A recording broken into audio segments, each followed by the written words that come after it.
It took me a minute to realize what the ringing bell signaled. The hotel had its first resident. Well, not first resident, just the first since I got there. I quickly closed the wardrobe and headed down the long halls to the staircase. From the top, I could make out the outline of a man with his back to me. I assume he heard me coming because he turned just as I started descending the stairs, and it would be fair to say I was a little startled by his appearance. He must have been at least 6'4", perhaps even a little taller than that, with a grayish-blue pallor to his skin, dressed in a gray evening jacket and matching pants, shiny black leather dress shoes, and despite the warm, sunny day, oddly enough, black leather gloves. And to complete the look, he also had a gray bowler hat. His frame was that of a walking stick, bigger around his middle with only twigs for arms and legs. His face was gaunt and long. The bags under his eyes had their own shadow. He had a slight bowing to his frame as if the weight of his bones drug him down a little, and he smelled strangely of soot and smoke. If I didn't know any better, I would have thought I was looking at someone who belonged in the Victorian times. "Oh, hello," I said, as I straightened my blouse and tucked a strand of my auburn hair behind my ear. "Good day, ma'am," he replied as he tipped his hat. "'Tis a fine afternoon for adventures, isn't it?" "Well, yes, I suppose. How may we serve you today here at the Hotel Bella Muerte?" I rattled off, trying to remember the exact phrasing from the rules in the letter. "Ah, yes, well, if you would be so kind, I would like a room. My special room, if you please." I was a little confused, to say the least. This man had obviously been here before, but in the letter under the section that dealt with frequent residents, there was no one that seemed to match his description. "Yes, sir, we'd be happy to offer you a room for your stay with us. And what name would I be putting on your doorplate?" "You can put down Mr. Elberton," he stated, as he straightened up to his full height. Mr. Elberton, Mr. Elberton. I searched my mind for the name, and then it hit me. Mr. Elberton. He was listed under rule number 78. Or was it 73? Anyways, he was listed somewhere in the letter. His note said, "Be sure to always give Mr. Elberton room number 8, and never accept his proposal for an adventure." I walked behind the man and around the back end of the desk and wrote down his name on the doorplate and grabbed the key to his room. After accepting payment from the man, which was oddly entirely in quarters and all of them dated 1856 surprisingly, I walked him to his room, which was thankfully at the end of the first hallway, and handed him the key after opening the door. He took the key from my outstretched hand, every bone in his hands and arms creaking and protesting as he took it. "Thank you kindly, ma'am, and if you are ever up for an adventure, come and see me, you hear?" he said as he disappeared into the room, shutting the door quietly behind him. I was left in a state of what I could only call anxious bewilderment. There was nothing wrong with this man other than he could have stood to eat a few hamburgers and drink some fattening milkshakes. Yet there was something about him that just seemed off. The whole situation since I first walked through the door seemed off for that matter, and I just kept getting more strange and unusual. I walked back down the hallway, and as I almost got to the stairs, I heard a door open behind me. Thinking it was Mr. Elberton, I turned back around to see what he needed and was met with absolutely nothing. No Mr. Elberton, no open door, just nothing. It didn't quite hit me till a few hours later, after having Mr. Elberton frequently and excitedly come out from his room to invite me to go on an adventure with him at least a dozen times, that I was the only employee. And in being the only employee, that meant every duty in the hotel was mine to do. From the cooking and cleaning, the general front desk duties, to the entertaining and hospitality. Every single duty was mine to do. If that was true, then why did I smell the most amazing smell of food that I hadn't smelled in a long time. Perhaps not since I had left my home and my mother's good dinners. That's when it hit me that in the letter of all the literal 100-some-odd duties outlined, not a single one said anything about cooking meals. But if I was the only employee, who made the food I was getting a whiff of? Maybe Marty or Martha was here? I quickly made it up the steps and turned at the end of the hallway and walked down to the dining room where I found the source of the delicious smell. In the dining room on the side tables was laid a full, 4-course meal. This left me stunned. Who had made all this food without me knowing or hearing them? I quickly walked back to the kitchen at the back of the dining hall to see if maybe there was someone there. But much to my dismay, there wasn't.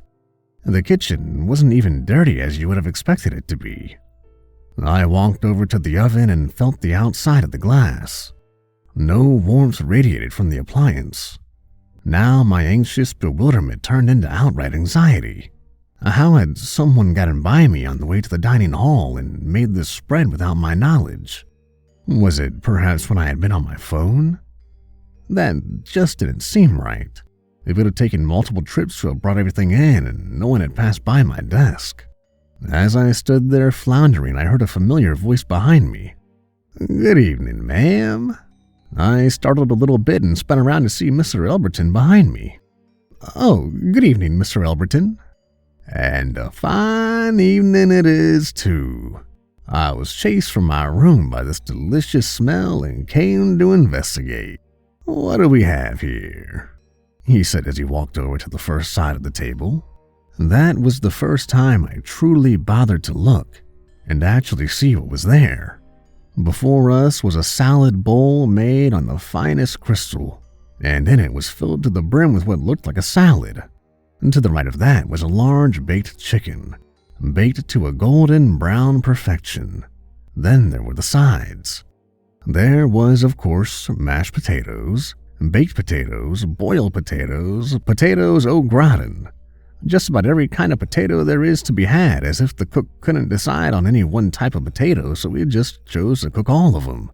A big plate of Brussels sprouts, no thank you, and broccoli, green beans, and asparagus. Then there was that weird dessert-type iced creamy stuff that's meant to cleanse the palate. And then last but not least, the desserts. Now, I love desserts as much as the next person, but the amount of dessert at the table was ridiculous. There were different types of cakes, multiple pies, dozens of pastries, and at least 14, well, I stopped counting at 14, but more than 14 types of cookies. I was dumbstruck. Everything looked and smelled wonderful, but who knows where any of this stuff came from? And did I want to risk it? I thought as my mouth watered with anticipation. I hadn't eaten lunch that day, so I was pretty hungry. "Ladies first," said Mr. Elberton as he motioned to the table. "I think I'm good, not feeling very hungry at the moment," I lied. "Suit yourself," Mr. Elberton replied as he began to dig into the salad.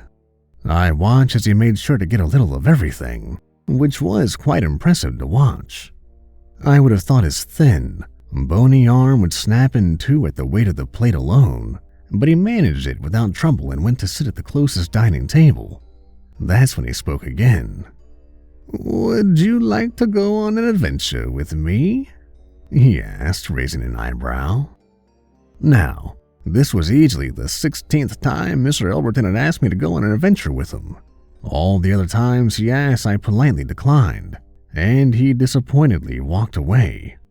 I was trying to keep the rules, and the rules clearly stated to never accept his proposal for an adventure.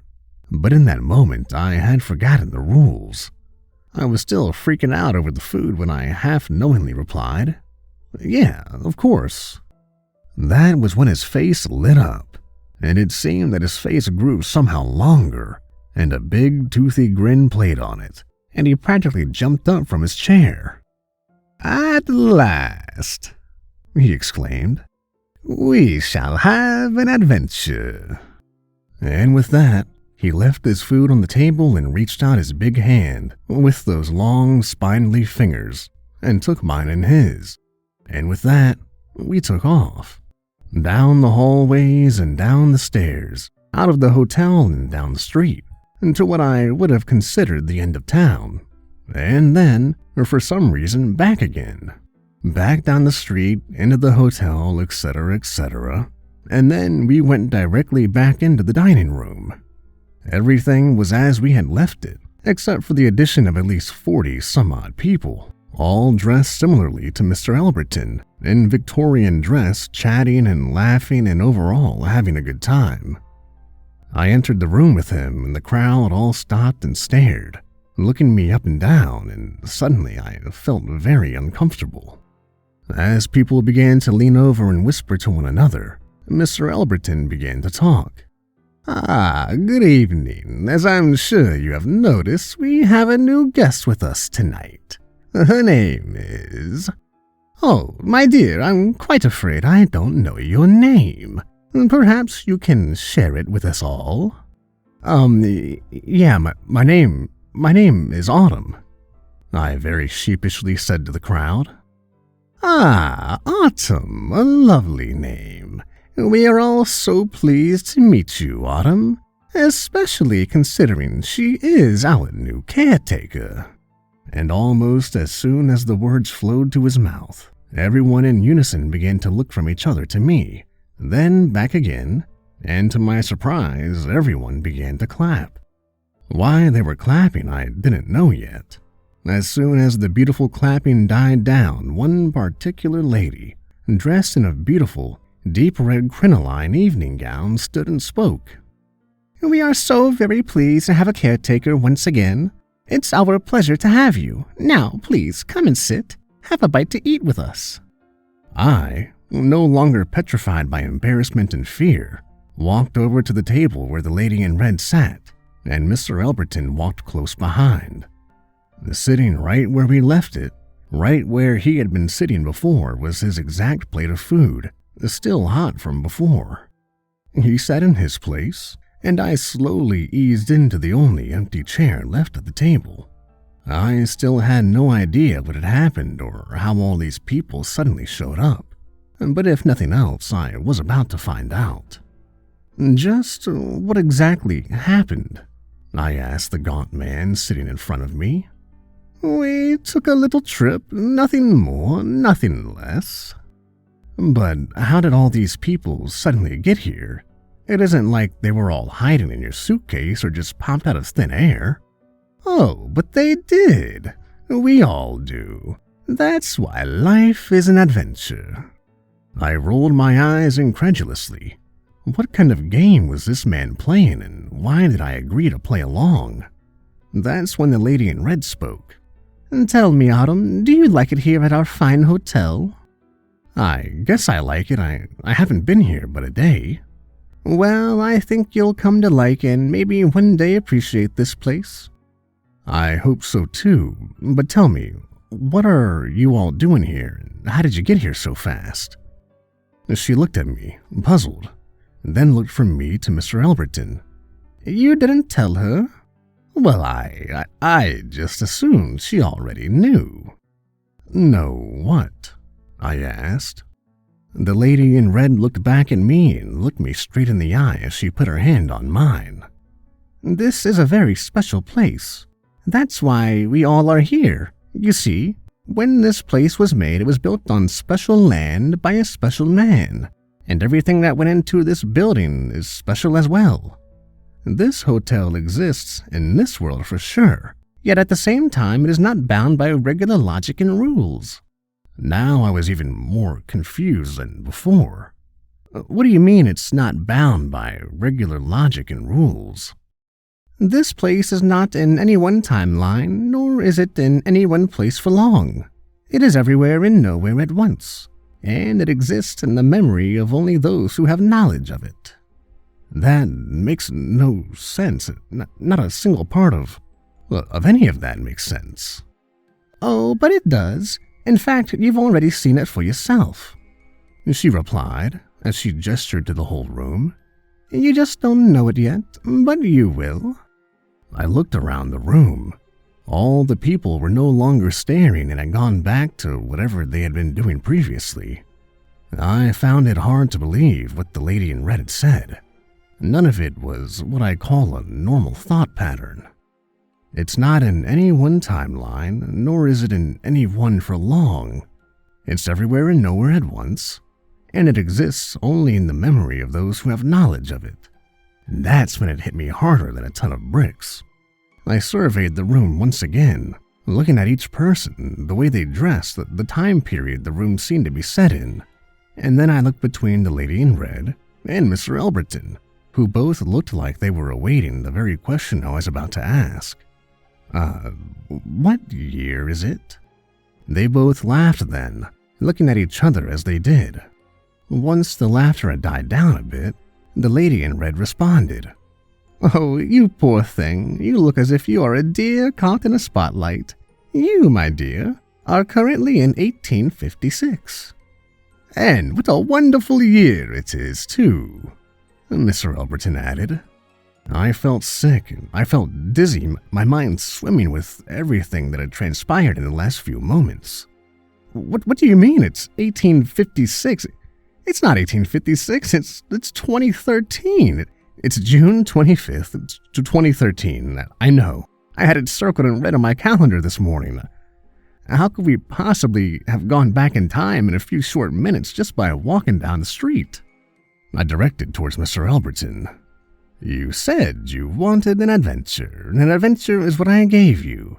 You don't always get to pick the destination, of course." I was dumbstruck. Here I was with a strange man whose first name I didn't even know. At least I didn't think Elberton was his first name, but who really knows? He had somehow taken me back in time to 1856 apparently, and I had no idea how, and I had no way of getting back to my era. What was I to do? I slowly rose from the table, still looking at Mr. Elberton. "I'd like to go back home, back to June 25th at precisely the moment we left." Mr. Elberton looked at me blankly, then slowly said, "I can't." I snorted.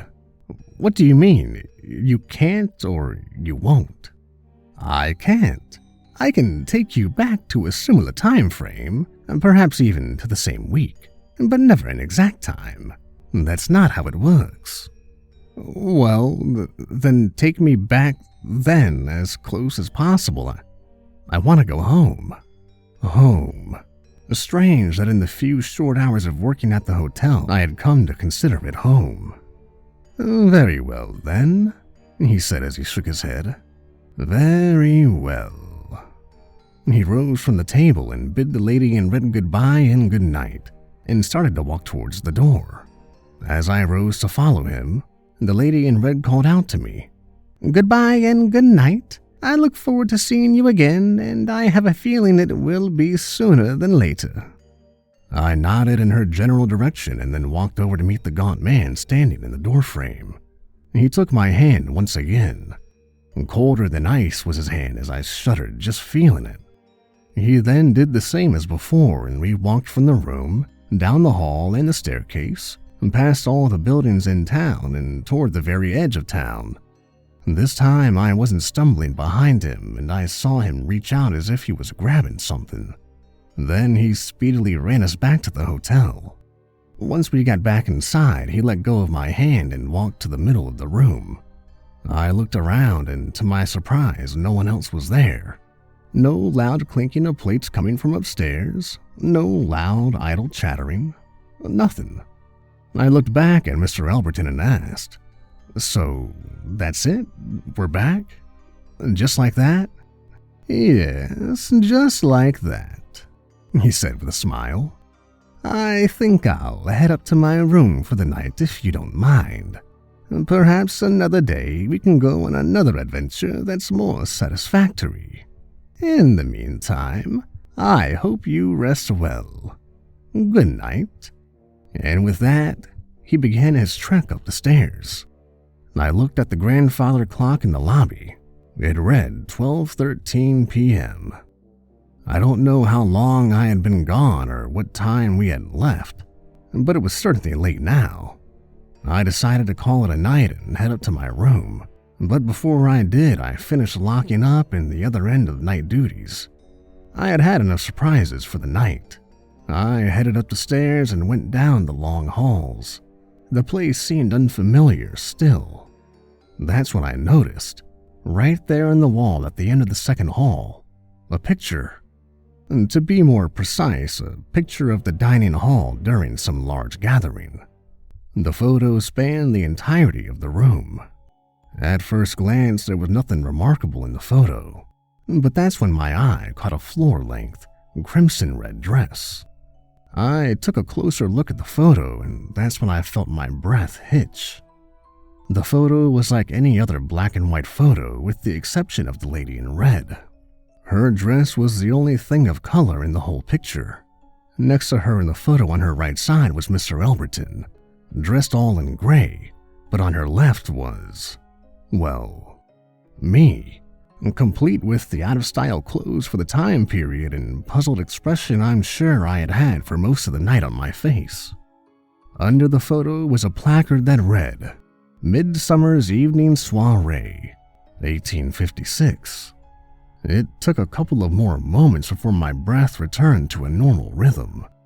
How and when was my photo taken and by who?